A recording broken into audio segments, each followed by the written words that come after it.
नमस्कार मित्रांनो, दिव्यांग बांधवांसाठी अतिशय महत्त्वपूर्ण अपडेट आहे। मित्रांनो, दिव्यांग बांधवांचे सक्षमीकरण करण्यासाठी वेगवेगळ्या योजनांसाठी राज्य सरकारने निधी दिलेला आहे आणि त्यामध्ये आणखी निधी जमा करण्यासाठी महाराष्ट्र राज्य दिव्यांग निधी गट स्थापन केला जाणार आहे। समिती स्थापन करण्यात आलेली आहे। त्या संदर्भातला हा महत्त्वाचा GR आहे। यामध्ये सांगण्यात आलेलं आहे की निधी कशा पद्धतीने जमा करायचा आहे, शासनाने किती निधी दिलेला आहे, कोणत्या योजनांसाठी वापरायचा आहे, कागदपत्रे कोणती लागणार आहे, कोणते दिव्यांग याच ठिकाणी पात्र राहणार आहे, या संदर्भातली महत्त्वाची अपडेट आपण या GRच्या माध्यमातून बघणार आहोत। तरी मित्रांनो, हा व्हिडिओ शेवटपर्यंत बघा आणि चॅनलवरती नवीन असाल तर चॅनलला सबस्क्राइब करा, बेल आयकॉनला क्लिक करा, म्हणजे असेच महत्त्वाचे अपडेट आपल्याला वेळोवेळी बघायला मिळतील।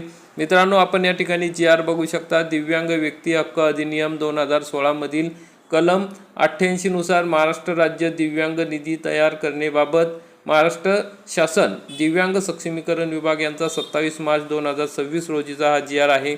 दिव्यांग हक्क अधिनियम 2016 नुसार सर्व दिव्यांग बांधवांचे सक्षमीकरण व्हावे, समानता यावी, समावेशकतेच्या तत्वांचा संपूर्ण स्वीकार करून केवळ सुविधा पुरवण्यावर मर्यादा न राहता हक्क आधारित दृष्टिकोन अंगीकारला आहे। त्यामुळे दिव्यांग बांधवांना सर्वसमावेशक, सक्षम व हक्क आधारित समाज निर्माण करण्याचे उद्दिष्ट साध्य करणे अपेक्षित आहे। हा अधिनियम दिव्यांग व्यक्तींच्या जीवनाच्या सर्व क्षेत्रात पूर्ण सहभाग, सक्षमीकरण व संरक्षणाचा अधिकार प्रदान करतो। दिव्यांग व्यक्तींच्या विकासासाठी समान संधी उपलब्ध करून देण्याच्या दृष्टिकोनाबरोबरच विविध कायदे, संस्था, संघटना, योजनांद्वारे दिव्यांग व्यक्तींना सक्षम करणे, त्यांना समान संधी देणे, त्यांच्या हक्काचे संरक्षण आणि समाजाचे स्वतंत्र आणि उत्पादक सदस्य म्हणून त्यांचा सक्रिय सहभाग सुनिश्चित करणे, सक्षम वातावरण निर्माण करणे, तसेच सामान्य व्यक्तींप्रमाणे सुसह्य जीवन जगण्यासाठी योग्य अशा संधी उपलब्ध करून देणे हे दिव्यांग सक्षमीकरण विभागाचे मुख्य ध्येय आहे। तर या ठिकाणी आपण बघू शकता, दिव्यांग व्यक्ती हक्क अधिनियम 2016 मधील कलम 88 नुसार महाराष्ट्र राज्य दिव्यांग निधी स्थापन करण्यास शासन मंजुरी देत आहे। महाराष्ट्र राज्य दिव्यांग निधी स्वरूप, उद्दिष्टे, कार्यपद्धती खालीलप्रमाणे आहेत। महाराष्ट्र राज्य दिव्यांग निधीचे स्वरूप काय आहे तर दिव्यांग व्यक्तींसाठी महाराष्ट्र राज्य दिव्यांग निधीची स्थापना करण्यात येत आहे। महाराष्ट्र राज्य दिव्यांग निधीमध्ये जमा केल्या जाणाऱ्या बाबी त्याचा भाग बनतील। मग राज्य शासनाकडून प्राप्त झालेली रक्कम आहे 20 कोटी रुपये। राज्य शासनाने 20 कोटी रुपये दिलेले आहे। प्राप्त अनुदान, भेटवस्तू, व्यावसायिक सामाजिक दायित्व म्हणजे CSR अंतर्गत प्राप्त निधी, देणग्या, लाभ, मृत्यूपत्र किंवा हस्तांतराद्वारे प्राप्त झालेल्या सर्व रकमा या आता महाराष्ट्र राज्य दिव्यांग निधीमध्ये जमा करण्यात येणार आहे। राज्य शासन ठरवेल अशा इतर स्रोतांकडून प्राप्त झालेल्या सर्व रकमा, अन्य इतर स्रोतांकडून प्राप्त झालेला निधी हा महाराष्ट्र राज्य दिव्यांग निधी योजनेमध्ये जमा करण्यात येणार आहे। यावर समिती स्थापन करण्यात आलेली आहे।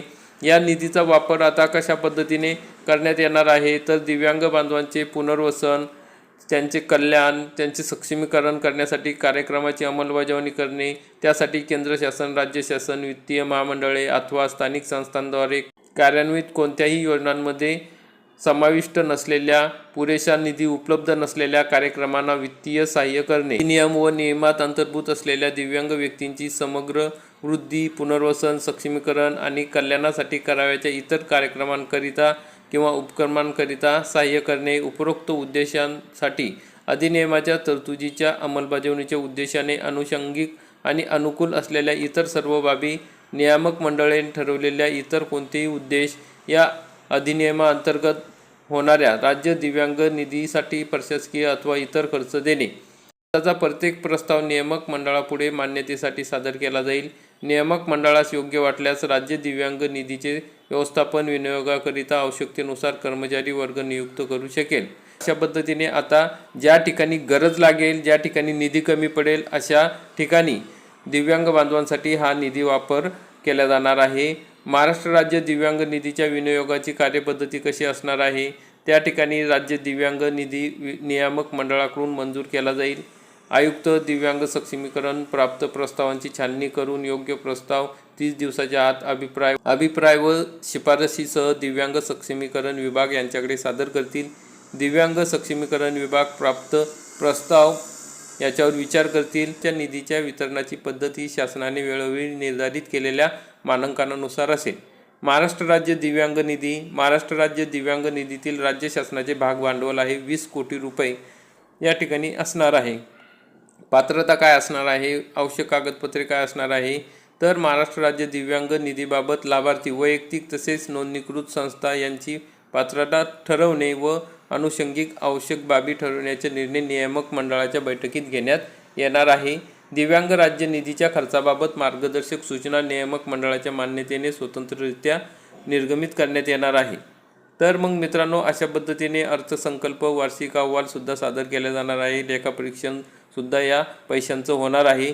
सदर महाराष्ट्र राज्य दिव्यांग निधी हा जो आहे तो दिव्यांगांच्या कल्याणासाठी, त्यांच्या योजनांसाठी वापरण्यात येणार आहे. दिव्यांगांसाठी तो खर्च केला जाणार आहे. त्यामुळे मित्रांनो, अनेक ठिकाणाहून या ठिकाणी आता दिव्यांगांसाठी निधी जमा होणार आहे आणि दिव्यांगांचे कल्याण, सक्षमीकरण केले जाणार आहे. तर अशा पद्धतीने ही अतिशय महत्त्वाची अपडेट होती. चांगला असा निर्णय सरकारने घेतलेला आहे की जो दिव्यांग बांधवांसाठीच जो निधी आहे तो वापरला जाणार आहे.